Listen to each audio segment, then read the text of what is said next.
RSS ने किया था इमरजेंसी का समर्थन, बड़ा खुलासा। कांग्रेस की सरकार बनाने में आरएसएस ने की थी मदद। कांग्रेस नेताओं के भी संघ से थे करीबी संबंध। राहुल गांधी अपनी हर रैली में राष्ट्रीय स्वयंसेवक संघ यानी आरएसएस को अपने निशाने पर जरूर लेते हैं। वो जितना पीएम मोदी के खिलाफ बोलते हैं, उससे ज्यादा आरएसएस उनके निशाने पर रहती है। राहुल के ट्वीट भी बताते हैं कि बीजेपी से ज्यादा संघ उनके निशाने पर रहता है। राहुल गांधी का दावा है कि अगर संघ को कमजोर कर दिया जाए तो बीजेपी अपने आप ही समाप्त हो जाएगी, क्योंकि बीजेपी को ऑक्सीजन देने का काम संघ ही करता है। जो संघ की विचारधारा है वही बीजेपी की विचारधारा है, और बीजेपी के जो टॉप नेता हैं वो सभी संघ से निकल कर ही आए हैं। राहुल के बयानों से तो साफ है कि कांग्रेस के लिए उसकी सबसे बड़ी विरोधी कोई है तो वो संघ है। लेकिन ये बात कम ही लोग जानते हैं कि कांग्रेस और संघ के रिश्ते कैसे हैं। एक किताब में दावा किया गया है कि पूर्व प्रधानमंत्री इंदिरा गांधी के आरएसएस के कई नेताओं से अच्छे संबंध थे, लेकिन उन्होंने संगठन से व्यक्तिगत दूरी बनाकर रखी।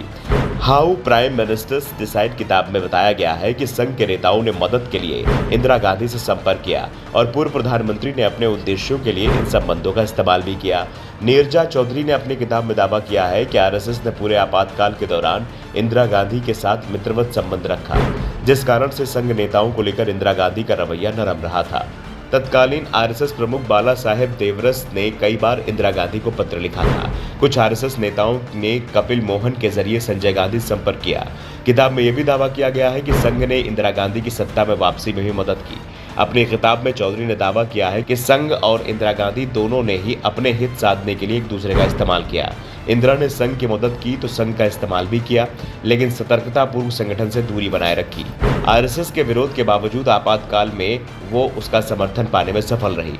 कांग्रेस के प्रति मुसलमानों की नाखुशी का एहसास होने पर अपनी राजनीति का हिंदूकरण करना चाहती थी और जानती थी कि आरएसएस का मौन समर्थन या उसका तटस्थ रुख भी इसमें सहायक होगा। किताब में दावा किया गया है कि 1980 में अटल बिहारी वाजपेयी अपनी छवि को धर्मनिरपेक्ष बनाने की कोशिश कर रहे थे, जबकि इंदिरा गांधी कांग्रेस का चेहरा हिंदुत्ववादी पार्टी के तौर पर पेश करने की कोशिश कर रही थी। किताब में इंदिरा गांधी के करीबी अनिल बाली के हवाले से कहा गया, आरएसएस ने 1980 में इंदिरा गांधी की सत्ता में वापसी में मदद की। बाली ने दावा किया कि इंदिरा जानती थी कि आरएसएस ने उनका समर्थन किया है, लेकिन उन्होंने सार्वजनिक रूप से इसे कभी स्वीकार नहीं किया।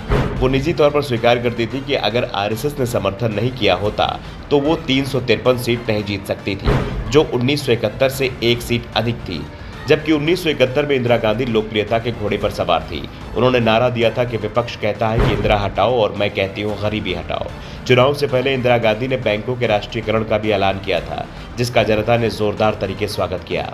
बाली के हवाले से चौधरी ने किताब में लिखा, आरएसएस प्रमुख बाला साहेब देवरस ने एक बार एक चर्चा में टिप्पणी की थी कि इंदिरा गांधी बहुत बड़ी हिंदू हैं। बाला साहेब देवरस और उनके भाई इंदिरा गांधी को हिंदुओं के संभावित नेता के तौर पर देखते थे। किताब में आरएसएस ने 1971 में बांग्लादेश बनाने और पाकिस्तान को कमजोर करने के लिए इंदिरा गांधी की प्रशंसा की थी। कांग्रेस और संघ के रिश्ते को लेकर कई खुलासे किए गए हैं, लेकिन यह भी साफ कर दिया गया है कि इंदिरा गांधी ने संघ का इस्तेमाल करते हुए उससे पर्याप्त दूरी बनाकर रखी थी। वो संघ को लेकर नरम तो थी, लेकिन कभी भी उसके नेताओं से मुलाकात करते नहीं दिखी। Bureau report, the such India.